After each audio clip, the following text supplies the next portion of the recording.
नमस्कार दोस्तों, द्रोणाचार्य एकेडमी की करंट अफेयर्स टुडे क्लास में आप सभी का स्वागत है। दोस्तों, आज 18 जून 2020 है और हम आपके लिए फिर से कुछ नए करंट अफेयर्स लेकर आए हैं। दोस्तों, आपसे एक रिक्वेस्ट है, यदि वीडियो आपको पसंद आता है तो प्लीज़ इसे लाइक करें और ज़्यादा से ज़्यादा इसे शेयर करें, क्योंकि इसमें जो करंट अफेयर्स हमने लिए हैं वो बहुत ऐसे सोर्सेज से लिए हैं जहाँ से पेपर में आने के चांसेस बहुत ज़्यादा होते हैं।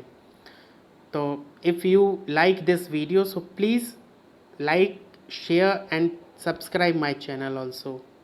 ओके स्टूडेंट्स, तो चलिए स्टार्ट करते हैं आज के थॉट के साथ। दोस्तों, आज का थॉट है सकारात्मक, धैर्यवान और निरंतर बने रहें और आप सफल हो जाएंगे। Be positive, patient and persistent and you will be successful. दोस्तों, इस थॉट का अर्थ ये है कि यदि व्यक्ति के अंदर सकारात्मकता, धैर्यता और निरंतरता ये तीनों गुण होते हैं तो वो अपने लक्ष्य तक ज़रूर पहुंचता है, वो सफल होता ही है। लेकिन जिस व्यक्ति के अंदर नकारात्मकता, धैर्य की कमी और निरंतरता में कमी, ये तीनों अवगुण होते हैं, वो कभी भी अपने लक्ष्य तक नहीं पहुंच सकते। तो ध्यान रखिएगा स्टूडेंट्स, सफलता के लिए ज़रूरी है सकारात्मक व्यवहार होना, धैर्यवान रहना और साथ ही अपने लक्ष्य के प्रति हमेशा निरंतरता बनाए रखना। तो चलिए स्टार्ट करते हैं करंट अफेयर्स। दोस्तों, आज 18 जून है और आज ही एक दिन है, एक इम्पॉर्टेंट डे के रूप में मनाया जाता है जिसका नाम है autistic pride day. Okay, autistic pride day क्या है इसके बारे में हम थोड़ा सा जानकारी लेते हैं। एक्चुअली ऑटिस्टिक प्राइड डे एक संदेश फैलाने वाला दिन है, क्योंकि ऑटिज़म से पीड़ित लोग रोगीग्रस्त नहीं होते बल्कि उनमें कुछ अलग क्वालिटी होती है।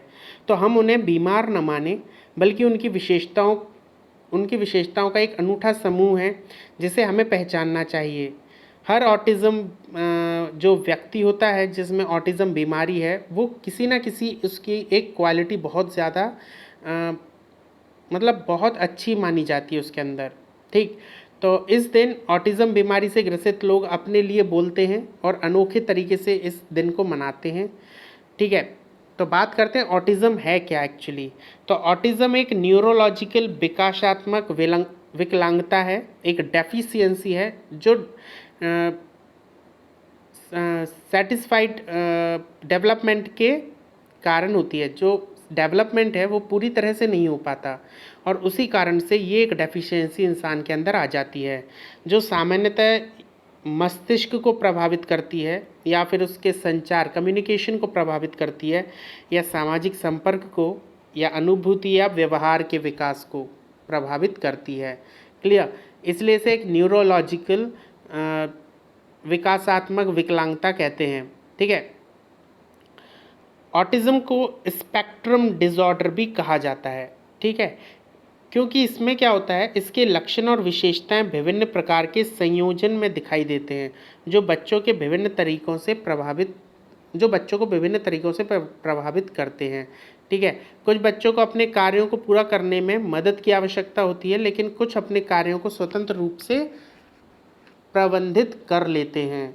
तो it is not a disease, ये कोई डिसीज़ नहीं है, ये जस्ट एक चूँकि हमारे बॉडी का पूरी तरह से डेवलपमेंट नहीं हो पाता, इसलिए किसी एक जगह पर वो विकलांगता या डेफिशिएंसी हमें देखने को मिलती है और उसी को हम ऑटिज़म कहते हैं। क्लियर स्टूडेंट्स, तो 18 जून को क्या मनाया जाता है, ऑटिज़म प्राइड डे। चलिए करंट अफेयर्स में आते हैं। तो पहला करंट अफेयर है, where is Raja Prabha festival celebrated. Raja Prabha हम कह सकते हैं, राज प्रभा या राज पर्व, ये उत्सव कहाँ मनाया जाता है, तमिलनाडु, तेलंगाना, आंध्र प्रदेश या उड़ीसा। तो आंसर आएगा उड़ीसा। ठीक है, थोड़ा सा हम बात करते हैं इस राज प्रभा उत्सव की। तो एक्चुअली ये जो उत्सव है ये भूदेवी से संबंधित है, यानी मदर अर्थ से संबंधित है। जिस तरह से लेडीज़ को मेंस्ट्रुएशन की प्रॉब्लम होती है, तो लोग मानते हैं कि भूदेवी भी एक नारी है और उसे भी ये समस्या होती है, और चौथे दिन को प्योरिफिकेशन बाथ डे मनाया जाता है और इसी दिन ड्यूरिंग दिस सेलिब्रेशन मतलब इसी दिन को लोग एक सेलिब्रेशन के तौर पर मनाते हैं और इस दिन वो कोई भी एग्रीकल्चरल वर्क नहीं करते, सस्पेंड कर देते हैं सभी एग्रीकल्चरल वर्क्स को, जिसमें प्लॉगिंग होती है, शोइंग मतलब जो हम जुताई करते हैं खेत में, हल चलाते हैं, तो ये सारे काम वो उस समय बंद कर देते हैं, क्योंकि उन्हें ऐसा लगता है कि मेंस्ट्रुएशन के कारण पहले से ही भूदेवी क्या है, पीड़ित है, और हमें ये सब काम करके हम उन्हें और तकलीफ़ देते हैं। तो इसीलिए 3 दिन का फेस्टिवल होता है और चौथे दिन लोग इस प्योरिफिकेशन बात के संग इस फेस्टिवल को ख़त्म करते हैं, मतलब सेलिब्रेट करते हैं। 4 दिन का अप्रॉक्सीमेटली ये फेस्टिवल होता है और मेनली ये फेस्टिवल कहाँ मनाया जाता है, उड़ीसा में। ओके, चलिए नेक्स्ट क्वेश्चन है, the AIIB approved how much loan to India on June 17, 2020। अभी हाल ही में AIIB यानी एशियन इंफ्रास्ट्रक्चर इन्वेस्टमेंट बैंक ने भारत को कुछ ऋण देने की स्वीकृति दी है। हमें बताना है कितना ऋण दिया है, तो आंसर आएगा $750 मिलियन। ओके, अब बात कर लेते हैं इस ऋण के बारे में। तो उससे पहले हम बात करते हैं एशियन इंफ्रास्ट्रक्चर इन्वेस्टमेंट बैंक यानी AIIB। ये एक मल्टीलेटरल डेवलपमेंट बैंक है और इसका जो मेन एम है वो ये है कि एशिया पैसिफिक रीजन की जितनी भी कंट्रीज़ हैं, है ना, एशिया प्रशांत क्षेत्र की जितनी भी कंट्रीज़ हैं, उन सभी में इंफ्रास्ट्रक्चर को बिल्ड करने के लिए सपोर्ट करना, ये ही इसका मेन काम है। ठीक है, तो Asian infrastructure investment bank approved $750 million loan to India. The fund granted will be used by the Indian government to strengthen battle against the impact of COVID-19 on the poor and vulnerable. Actually ये जो loan दिया गया है, ये loan दिया गया है भारत सरकार को भारत के गरीबों और कमज़ोर लोगों पर जो प्रभाव पड़ रहा है इस समय COVID-19 के कारण, उसके खिलाफ जो लड़ाई लड़ी जा रही है आज, उसे और मजबूती प्रदान करने के लिए ये लोन दिया जा रहा है, जिससे जो यूनियन गवर्नमेंट है वो उन गरीबों की और कमज़ोरों की मदद कर पाएगी जो आज COVID-19 के कारण अपने सभी काम छोड़कर क्या है, घर में है ना। तो उनको भी क्या है, बहुत तकलीफ़ है इस समय, क्योंकि कोई काम नहीं है, काम वो कर नहीं सकते क्योंकि लॉकडाउन्स लगे हुए हैं, है ना। तो वहाँ पर ये लोन क्या करेगा, ऐसी स्थिति में गरीबों और कमज़ोरों की मदद करेगा। ठीक, तो एशियन इंफ्रास्ट्रक्चर इन्वेस्टमेंट बैंक के बारे में बात करते हैं तो 16 जनवरी 2016 को ये बिज़नेस के लिए ओपन किया गया था, लेकिन इसकी एस्टेब्लिशमेंट 25 दिसंबर 2015 में हो गई थी। हेडक्वार्टर है इसका बीजिंग चाइना में और इसके मेंबर हैं 102 स्टेट मेंबर्स हैं इसकी, मतलब 102 राष्ट्र इसके अभी सदस्य हैं। और यहाँ पर एक हेड है जिसका नाम है जिन लिक्विन। ओके, चाइना के हैं और ये प्रेसिडेंट है एशियन इंफ्रास्ट्रक्चर बैंक के। ओके, तो यहाँ तक आपने ये समझ लिया होगा।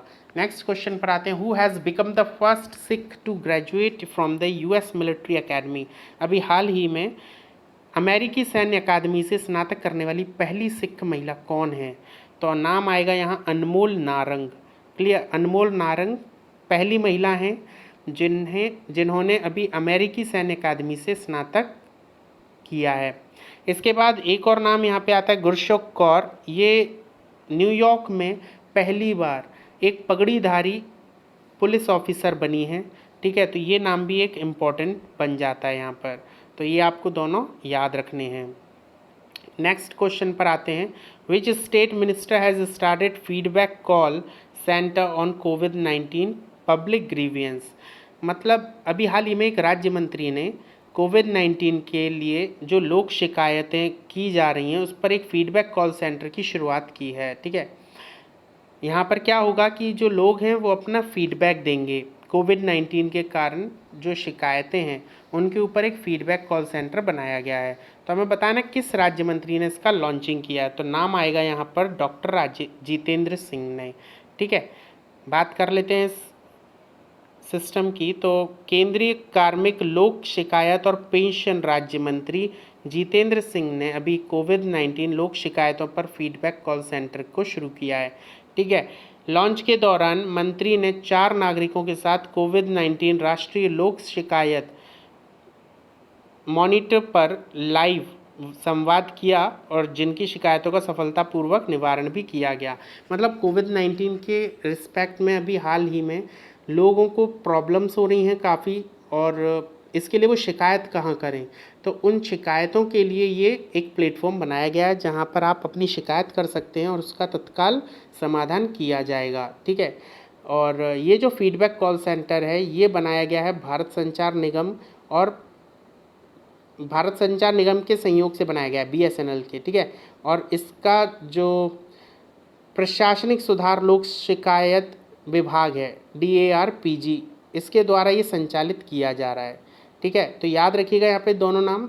BSNL ने तो इसे लॉन्च किया है, BSNL ने इसे डेवलप किया है, और प्रशासनिक सुधार और लोक शिकायत विभाग DARPG इसके द्वारा ये संचालित किया जा रहा है, यानी चलाया जा रहा है। ठीक, नेक्स्ट, अभी हमने जो पीछे नाम पढ़े थे तो ये आपके उन मिनिस्टर्स के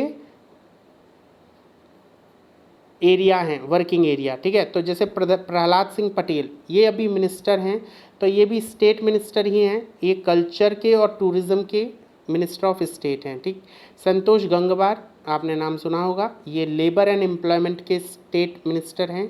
साथ ही श्रीपद नाइक, इनके पास आयुर्वेदा, योगा, न्यूरोपैथी, यूनानी, सिद्धा एंड होम्योपैथी, आयुष मंत्रालय है ना। साथ ही minister of state in the ministry of defence, ये भी ये श्रीपद नाइक हैं। जितेंद्र सिंह के पास काफ़ी सारे डिपार्टमेंट हैं इस समय, तो उसमें से पहला है नॉर्थ ईस्टर्न रीजन में डेवलपमेंट के लिए, सेकंड प्राइम मिनिस्टर ऑफिस में। ठीक है, PMO के लिए ये मिनिस्टर ऑफ स्टेट हैं। वहीं ministry of personnel public grievance and pension के रिस्पेक्ट में ये मिनिस्टर हैं। एटॉमिक एनर्जी के लिए मिनिस्टर ऑफ स्टेट हैं। साथ ही स्पेस, डिपार्टमेंट ऑफ स्पेस के लिए भी ये मिनिस्टर ऑफ स्टेट हैं। तो यहाँ पर इस समय सबसे ज़्यादा जो वर्किंग एरिया है वो डॉक्टर जितेंद्र सिंह का है मिनिस्टर ऑफ स्टेट में। ओके, नेक्स्ट क्वेश्चन है, which bank has launched online overdraft facility Insta flexi cash for its salary account customer. किस बैंक ने अपने सैलरी खाता ग्राहकों के लिए एक ऑनलाइन ओवरड्राफ्ट OD सुविधा शुरू की है जिसका नाम है flexi cash, Insta flexi cash. Okay, हमें बताना है किस बैंक ने शुरू किया है, तो बैंक है ICICI बैंक। ओके, इसने अभी हाल ही में अपने खाता ग्राहकों के लिए जो इसके यहाँ सैलरी मतलब सैलरी अकाउंट्स हैं जिन लोगों के, उनके लिए इसने अभी एक ऑनलाइन ओवरड्राफ्ट सुविधा शुरू की है। ठीक है, पूरी तरह से डिजिटल इस एंड टू एंड सुविधा का लाभ ग्राहक बिना किसी डॉक्यूमेंट देने अथवा बैंक शाखा पर जाए बिना इंटरनेट बैंकिंग प्लेटफॉर्म के इस्तेमाल के ज़रिए उठा सकते हैं। अब इसमें मतलब ये जो सुविधा दी गई है इसके थ्रू अब आपको बार बार बैंक में जाने की ज़रूरत नहीं है। Most of the activities have to be done on internet banking. ये कम समय के लिए तुरंत ऋण की सुविधा ICICI बैंक सैलरी खाता धारकों के लिए उनकी मासिक किस्त रुकने अथवा चेक बाउंस से बचने के लिए शुरू की गई है। ठीक है, और मतलब इसमें जो आप ऋण लेंगे, मतलब लोन जब आप इसके थ्रू लेंगे वो ऑनलाइन ओवरड्राफ्ट के थ्रू, तो आपको तुरंत मंजूरी भी मिल जाएगी और साथ ही 48 घंटों के अंदर ओवरड्राफ्ट लिमिट का इस्तेमाल आप शुरू भी कर सकेंगे। ठीक है, ICICI बैंक के MD और CEO हैं संदीप बख्शी। वहीं यहाँ पर पार्ट टाइम अध्यक्ष हैं गिरीश चंद्र चतुर्वेदी। और यहाँ ICICI बैंक का जो गठन हुआ था 1994 में हुआ था और इसका जो मुख्यालय है वो मुंबई महाराष्ट्र में है। ठीक है, तो यहाँ तक आपने देख लिया होगा। नेक्स्ट क्वेश्चन है, विच पेमेंट बैंक लॉन्च्ड सुरक्षा salary account service for MSME। MSME के लिए अभी हाल ही में एक पेमेंट बैंक ने सुरक्षा सैलरी अकाउंट की सेवा शुरू की है। बताना है कौन सा पेमेंट बैंक है। नाम आएगा यहाँ पर एयरटेल पेमेंट बैंक। इसने अभी हाल ही में MSMEs के लिए सुरक्षा सैलरी अकाउंट की सेवा शुरू की है। तो एयरटेल पेमेंट बैंक का मुख्यालय न्यू दिल्ली में, इसके MD और CEO हैं अनुब्रत विश्वास। मास्टर कार्ड का मुख्यालय न्यूयॉर्क में चलता है USA में, और मास्टर कार्ड के अध्यक्ष इस समय अजयपाल सिंह बांगा। ठीक है, तो ये आपको थोड़ी सी इन्फॉर्मेशन पता होना चाहिए। नेक्स्ट आते हैं, who has launched e-office application in more than 500 CGSTN custom office across India. किसके द्वारा पूरे भारत में 500 से भी अधिक CGST और सीमा शुल्क कार्यालयों में ई ऑफिस एप्लीकेशन की शुरुआत की गई है। तो यहाँ पर नाम है निर्मला सीतारमण, शिव प्रताप शुक्ला, अजीत कुमार या कोई नहीं, तो नाम आएगा यहाँ एम अजीत कुमार। ये क्या है, ये अभी central board of interest taxes and custom के इस समय अध्यक्ष हैं। ठीक है, केंद्रीय अप्रत्यक्ष कर और सीमा शुल्क बोर्ड, इसके अभी अध्यक्ष हैं अजीत कुमार, एम अजीत कुमार, और इन्होंने ही इस ई ऑफिस एप्लीकेशन का शुभारंभ किया है। ठीक है, यहाँ इसका फ़ायदा ये है कि जो भी आंतरिक कार्यालय प्रक्रिया हैं ये सभी ऑटोमेटिक हो जाएंगी अब। ठीक है, और इस तरह की ई ऑफिस एप्लीकेशन शुरू करने वाला सबसे बड़े सरकारी विभागों में से ये एक बन चुका है। ठीक है, ई ऑफिस भारत सरकार के राष्ट्रीय ई गवर्नेंस के तहत एक मिशन मोड प्रोजेक्ट है जो नेशनल ई गवर्नेंस जो चलाई जा रही है यूनियन गवर्नमेंट के थ्रू, उसी का ये MMP यानी मास मोड मिशन मोड प्रोजेक्ट है ई ऑफिस, इसे लागू करना सभी मिनिस्ट्री सभी ऑफिसेज में। ठीक है, ई ऑफिस का राष्ट्रीय सूचना विज्ञान केंद्र यानी NIC द्वारा विकसित किया गया है। पहली चीज़, ई ऑफिस को किसने विकसित किया है, राष्ट्रीय सूचना विज्ञान केंद्र। ठीक है, NIC, क्लियर, NIC। और जो प्रशासनिक सुधार और लोक शिकायत विभाग यानी DARGPG द्वारा ही ये समर्थित है, मतलब इसी के थ्रू ये चलाया जाएगा। राष्ट्रीय सूचना विज्ञान केंद्र के महानिदेशक इस समय हैं नीता वर्मा, और CBIC के बारे में आप जानते ही हैं। ठीक है, central board of indirect taxes and custom क्या एक नोडल एजेंसी है, और ये रिस्पॉन्सिबल है आपके कस्टम्स GST के लिए, सेंट्रल एक्साइज सर्विस टैक्स और नारकोटिक्स के लिए। ठीक है, तो जितने भी कर हैं, जितने भी टैक्सेस हैं, उन सब के लिए रिस्पॉन्सिबल CBIC होता है। नेक्स्ट क्वेश्चन पर आते हैं, what was the India's position in this year in the global competitiveness index prepared by the Indian economy institute of management development IMD के द्वारा अभी हाल ही में ग्लोबल कॉम्पिटिटिवनेस इंडेक्स लॉन्च किया गया है, और हमें ये बताना है इसमें इंडिया का पोजीशन क्या रहा। तो यहाँ पर आपका आंसर 112, 9, 40 और 43, तो आंसर आएगा 43rd। ओके, 43rd पोजीशन रही है कॉम्पिटिटिवनेस इंडेक्स 2020 में भारत की। और इसी के अलावा हम थोड़े से ये एक और इम्पॉर्टेंट हैं, इनके बारे में आप देख सकते हैं, ये भी लॉन्च हो चुके हैं। सबसे पहले हम बात करते हैं इंटरनेशनल इंटेलेक्चुअल प्रॉपर्टी इंडेक्स 2020। इसे लॉन्च किया जाता है US global innovation policy centre द्वारा, और इंडिया का स्थान रहा है इसमें 40 और टॉप किया है US ने। वहीं बात करते हैं ग्लोबल क्लाइमेट रिस्क इंडेक्स की, तो इसे लॉन्च किया है जर्मन वॉच ने, 9th भारत की पोजीशन है और इसमें टॉप किया है स्वीडन ने। वहीं जेंडर गैप इंडेक्स 2020 की बात करते हैं तो वर्ल्ड इकोनॉमिक फोरम के द्वारा ये लॉन्च किया जाता है। वहीं इंडिया की पोजीशन है 112 यानी 112 और टॉप किया है आइसलैंड ने। ओके, आइसलैंड ने। नेक्स्ट क्वेश्चन पे आते हैं, recently which state government has send the name of athlete Hima Das to the sport ministry for Khel Ratna. खेल रत्न के लिए भी हाल ही में एथलीट हिमा दास का नाम भेजा गया है, और ये किस राज्य सरकार ने भेजा हमको ये बताना है। तो आंसर रहेगा यहाँ पे असम, अरुणाचल प्रदेश, सिक्किम या मेघालय। तो आंसर आएगा असम।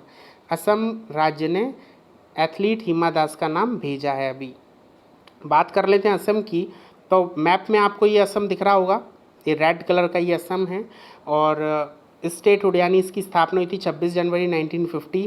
कैपिटल दिसपुर है, लार्जेस्ट सिटी गुवाहाटी है, वहीं डिस्ट्रिक्ट 33 हैं यहाँ। गवर्नर जगदीश मुखी हैं, और सर्बानंद सोनोवाल यहाँ के चीफ मिनिस्टर हैं BJP से। यहाँ विधान परिषद नहीं है, विधानसभा है केवल 126 सीट्स की। राज्यसभा में 7 सीटें जाती हैं यहाँ से, और लोकसभा में 14 सीटें हैं। यहाँ का हाईकोर्ट गुवाहाटी में है। ठीक है, तो ये सब आपको असम का पता होगा। बात करते हैं नेक्स्ट क्वेश्चन की, तो which facility has been launched by the employ provident fund organisation. EPFO ने अभी हाल ही में एक सुविधा का शुभारंभ किया है, हमें बताना कौन सी सुविधा है। आंसर रहेगा multi location claim settlement. Multi location claim settlement, बात कर लेते हैं क्या है ये। ईपीएफ में विभिन्न स्थानों से दावा निपटाने के लिए, विभिन्न स्थान मतलब मान लीजिए जॉब आपने कहीं की थी और आप रह कहीं रहे हैं, तो जॉब छोड़ने के बाद जब आपको ईपीएफओ से पैसा निकालना है तो आपको अब ज़रूरी नहीं है वहाँ जाना जहाँ से आप जॉब कर रहे थे, आप इसे किसी भी स्थान से निकलवा सकते हैं। तो वही बता रहे हैं कि विभिन्न स्थानों से दावा निपटान करने की सुविधा को शुभारंभ किया है ईपीएफओ ने, जिसका नाम है मल्टी लोकेशन क्लेम सेटलमेंट। ठीक है, विभिन्न स्थानों से दावा निपटान करने की सुविधा के तहत भविष्य निधि, पेंशन, आंशिक निकासी और दावों तथा हस्तांतरण दावों जैसे दावों को कवर किया जाएगा। ठीक है, वहीं इस सुविधा से ईपीएफओ कार्यालय को देश भर में अपने किसी भी क्षेत्रीय कार्यालय के माध्यम से ऑनलाइन दावे का निपटारा करने में सक्षमता मिलेगी। ठीक है, तो यहाँ पे क्या हो जाएगा, यहाँ एम्प्लॉय परेशान नहीं होगा बार बार अपनी उसी सिटी में वापस जाने के लिए जहाँ पे वो जॉब कर रहा था। अब वो कहीं पे भी रहकर अपनी ईपीएफओ से मनी को विदड्रॉ कर सकता है, क्लेम कर सकता है। नेक्स्ट आते हैं, एक न्यूज़ है एक्चुअली, ये क्या बताया है इसमें देखिए। West Bengal chief minister Mamata Banerjee launched Karma Bhumi a job portal to help IT professionals. इस समय क्या हो रहा है, कोविड-19 के कारण कई लोगों की जॉब्स जा रही है, तो उन लोगों को दोबारा जॉब मिलने के लिए, जो लोग दूसरे देशों से आ चुके हैं स्टेट अपनी, है ना, और जिन लोगों की जॉब जा चुकी है, तो ऐसे आईटी प्रोफेशनल्स के लिए वेस्ट बंगाल गवर्नमेंट ने एक प्लेटफॉर्म लॉन्च किया है, नाम है इसका कर्म भूमि। क्लियर, और ये जो प्लेटफॉर्म होगा, ये जो पोर्टल है, ये क्या रहेगा, ये एक मीडिएटर का काम करेगा कंपनीज और आपके बीच में। ठीक है, मतलब एम्प्लॉयज़ और एम्प्लॉयर के बीच में एक मीडिएटर का काम करेगा। ठीक है, इस पोर्टल का जो मेन उद्देश्य था, portal will enable them to get employment in the state. State में एम्प्लॉयमेंट को बढ़ाने के लिए ही इस पोर्टल का यूज किया गया है। बात कर लेते हैं इस पोर्टल की ही, तो ये मैंने आपको बताया था एक मीडियम की तरह काम करेगा प्रोफेशनल्स और आईटी कंपनीज़ के बीच में। ठीक है, साथ ही यहाँ पर आपका वो पैसा जो आप जॉब ढूंढते समय कई लोगों को बीच में, जो कंपनी और आपके बीच में रहते हैं, जो आपकी जॉब लगवाते हैं, ऐसे लोगों को हम पैसा देते हैं और वो वेस्ट हो जाता है कई बार, क्योंकि कई बार धोखाधड़ी बहुत हो जाती है ना। तो इन सभी चीज़ों को रोकने के लिए इस पोर्टल का लॉन्च किया गया है। ठीक है, और इसका सबसे ज़्यादा बेनिफिट उन लोगों को मिलेगा जो आईटी सेक्टर से हैं और जो जॉब ढूंढ रहे हैं। ठीक है, ये इसका वेबसाइट है कर्मभूमि.nltr.org। बात कर लेते हैं वेस्ट बंगाल की, तो कैपिटल है कोलकाता, गवर्नर हैं यहाँ के जगदीप धनकर, और नेशनल पार्क यहाँ के आपने सुने ही होंगे, बुक्सा है, नोरूमारा, जल्दापाड़ा, है ना, और न्योरा वैली, सिंगालिया, सुंदरवन, ये यहाँ के नेशनल पार्क्स हैं। बात करते हैं नेक्स्ट न्यूज़ की, तो KVIC launches project to produce neera and palm गुड़। ठीक है, क्या हुआ है अभी, KVIC यानी कि khadi and village industry commission, KVIC, इसने अभी हाल ही में एक प्रोजेक्ट चलाया है, और ये प्रोजेक्ट किसके लिए है, नीर और पाल्म गुड़ नाम के प्रोडक्ट्स के लिए। ये प्रोडक्ट्स कौन बनाएगा, ये बनाएंगे जो आदिवासी हैं, जो जंगलों में रह रहे हैं, वो लोग एक तरह का जल बनाने वाले हैं, एक सॉफ्ट ड्रिंक को जो रिप्लेस करेगा, सॉफ्ट ड्रिंक का सब्स्टिट्यूट जिसका नाम है नीर, और इसे ये बनाएंगे, और इस प्रोडक्ट को प्रमोट करेगी महाराष्ट्र गवर्नमेंट। महाराष्ट्र में भी जो पालघर डिस्ट्रिक्ट है, वहाँ के आदिवासियों को ये प्रोजेक्ट दिया जाएगा, मतलब इस प्रोजेक्ट के तहत उनको जोड़ा जाएगा और उनको प्रमोट किया जाएगा ताकि वो इस प्रोडक्ट को ज़्यादा से ज़्यादा अच्छे से बना सकें। ठीक है, और यहाँ पर क्या हो जाएगा, इस प्रोजेक्ट से सेल्फ एम्प्लॉयमेंट अपॉर्चुनिटीज़ जनरेट हो जाएंगी आदिवासीज़ के लिए। ठीक है, तो बात कर लेते हैं हम खादी एंड विलेज इंडस्ट्री की, तो यहाँ पर इसके इस समय चेयरमैन है विनय सक्सेना, चीफ मिनिस्टर महाराष्ट्र के उद्धव ठाकरे, और गवर्नर हैं भगत सिंह कोश्यारी। ठीक है, तो याद रखिएगा नीर और पाम गुड़, ये पाम गुड़ एक्चुअली क्या है, पाम के जो पेड़ होते हैं उससे बनाया हुआ गुड़ है, और इसको भी उन्होंने क्या प्रमोट किया है महाराष्ट्र की गवर्नमेंट ने। ठीक है, नेक्स्ट क्वेश्चन है, एक्चुअली न्यूज़ ही है, India rank 9th among the top 10 nation receiving FDI in 2019, US top, UNCTAD report. अभी अंकटाड ने हाल ही में एक रिपोर्ट जारी की है जिसमें उसने ये बताया है कि पूरे विश्व में 10 नेशंस, टॉप 10 नेशंस में इंडिया ने अपनी जगह बना ली है एफडीआई के मामले में 2019 में। 2019 में जो भारत में एफडीआई, जो एफडीआई मीन्स क्या है, फॉरेन डायरेक्ट इन्वेस्टमेंट, ठीक है। तो एफडीआई कितना जो हुआ है उसके बाद 2019 में इंडिया ने टॉप 10 नेशंस में अपनी जगह बना ली है, उसकी पोजीशन 9th इस समय हो चुकी है। तो बात कर लेते हैं इस रिपोर्ट के बारे में। तो रिपोर्ट का नाम क्या है, global investment trade monitor report 2020। इसको रिलीज़ किसने किया, अंकटाड ने। अंकटाड का फुल फॉर्म क्या है, United nation conference on trade and development, ठीक है। इसने हमें बताया है कि जो टॉप 10 कंट्रीज़ हैं उसमें, ये गलत हो गया थोड़ा यहाँ पे बच्चों, ये 9th है, ठीक है, याद रखिएगा, 9वां। टॉप 10 कंट्रीज़ में इसने जगह बनाई है अपनी, कौन सी जगह है, 9th पोजीशन इसने बना ली है, ठीक है। जो 2018 की बात करें तो इस समय टोटल एफडीआई कितना हुआ था भारत में, $42 बिलियन का, लेकिन 2019 में ये $42 बिलियन से बढ़कर $51 बिलियन हो चुका है, ठीक है। मतलब 20% का इंक्रीजमेंट हुआ है एफडीआई में, ठीक है। तो बात करते हैं अंकटाड की। तो अंकटाड की एस्टेब्लिशमेंट हुई थी 1964 में और हेडक्वार्टर है इसका जिनेवा में, और इसके सेक्रेटरी जनरल इस समय है मुखीशा किटुई, ओके, मुखीशा किटुई। तो ये एक इम्पॉर्टेंट न्यूज़ है। बात कर लेते हैं थोड़ी सी एफडीआई की भी। एफडीआई होता क्या है, कई बच्चों को हो सकता है कन्फ्यूज़न हो। तो किसी भी एक देश की कंपनी का जब दूसरे देश में किया गया निवेश प्रत्यक्ष विदेशी निवेश कहलाता है। मान लीजिए कोई कंपनी अमेरिका में है और उसने हमारे यहाँ आकर किसी कंपनी में क्या कर दिया, निवेश कर दिया, यानी उसने इन्वेस्टमेंट किया, तो इसे हम कहेंगे एफडीआई। ऐसे निवेश से निवेशकों को दूसरे देश की उस कंपनी के प्रबंधन में कुछ हिस्सा हासिल हो जाता है जिसमें उन्होंने पैसा लगाया, क्योंकि जैसे वो यहाँ पर कोई शेयर खरीदेंगे किसी कंपनी का, तो उसकी जो प्रबंधन, उसके मैनेजमेंट में भी उनका कुछ हिस्सा हो जाता है। आमतौर पर यह कहा जाता है कि निवेश को एफडीआई का दर्जा दिलाने के लिए कम से कम कंपनी में विदेशी निवेशक को 10% शेयर खरीदना पड़ता है। मतलब एफडीआई तभी माना जाएगा जब कोई कंपनी किसी दूसरी कंपनी के, किसी दूसरे नेशन की कंपनी, किसी दूसरे राष्ट्र की अंदर कंपनी में 10% उसके शेयर खरीद लेती है, तभी हम उसे एफडीआई मानते हैं, ठीक है। और इसके साथ उसे निवेश वाली कंपनी में मताधिकार भी हासिल करना पड़ जाता है, क्योंकि उसमें जितने भी आप क्या कहते हैं डिसीजंस लेंगे, तो आपको क्या करना पड़ेगा, जिस कंपनी ने आपके शेयर्स खरीदे आपको उससे भी उस पर वोटिंग करवानी पड़ेगी डिसीजन के ऊपर, ठीक है। बात करते हैं नेक्स्ट क्वेश्चन न्यूज़ की। UP becomes top state in providing employment under MNREGA. MNREGA के तहत पूरे भारत में सबसे उच्च पर जो राज्य पहुंचा है वो है यूपी, ठीक है। यूपी ने मनरेगा के माध्यम से अभी तक सभी राज्यों में सबसे ज़्यादा लोगों को रोज़गार दिलवाया है, ठीक है। और ऐसा करने वाला यूपी टॉप स्टेट बन चुका है इंडिया का, ठीक है। मनरेगा का फुल फॉर्म आपको मालूम ही है, Mahatma Gandhi National Rural Employment Guarantee Scheme, ठीक है।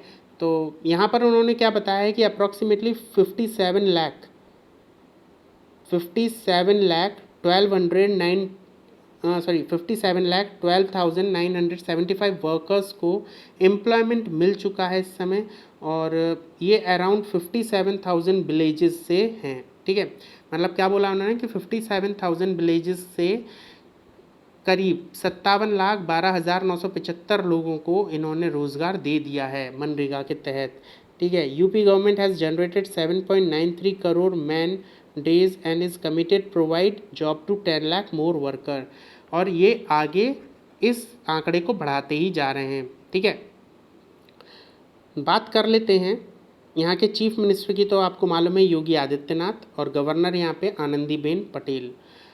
नेक्स्ट न्यूज़ है IM Vijayan recommended for Padmashri. Padmashri के लिए एक फुटबॉलर हैं इंडियन, IM विजयन, ठीक है, इनका नाम भेजा गया है पद्मश्री के लिए। एक्चुअली भेजा किसने है तो वो भी देख लीजिए। AIFF यानी कि ऑल इंडिया फुटबॉल फेडरेशन ने अभी रिसेंटली रिकमेंड किया है former Indian captain IM Vijayan का नाम for 4th civilian award Padmashri के लिए, ठीक है। और IM Vijayan has scored 40 goals in over 79 matches. इन्होंने अभी तक 79 मैचेस में करीब 40 गोल्स किए हैं। साथ ही इनको 2003 में अर्जुन अवार्ड भी दिया गया था और 1993, 97 और 99 में ये प्लेयर ऑफ द ईयर रहे थे, ठीक है। बात करते हैं पद्म अवार्ड की, तो पद्म अवार्ड्स की शुरुआत 1954 में की गई थी भारत के नागरिकों के लिए। और ये जो अवार्ड है ये कुछ कैटेगरीज में दिया जाता है, जिसमें medicine, education, sport, literature, industry, public affair and social service हैं, ठीक है। इन कैटेगरीज में ये अवार्ड्स दिए जाते हैं। और अभी 2020 तक ये कुल 3123 लोगों को दिए जा चुके हैं, ठीक है। तो यहाँ पे हमारे करंट अफेयर्स ख़त्म होते हैं। तो बच्चों, यदि आपको ये वीडियो पसंद आया हो तो प्लीज़ लाइक कीजिए, शेयर कीजिए एंड सब्सक्राइब कीजिए मेरे चैनल को। And please press the bell icon button to get my new current affair videos. Okay students, thank you and best of luck for your upcoming exams.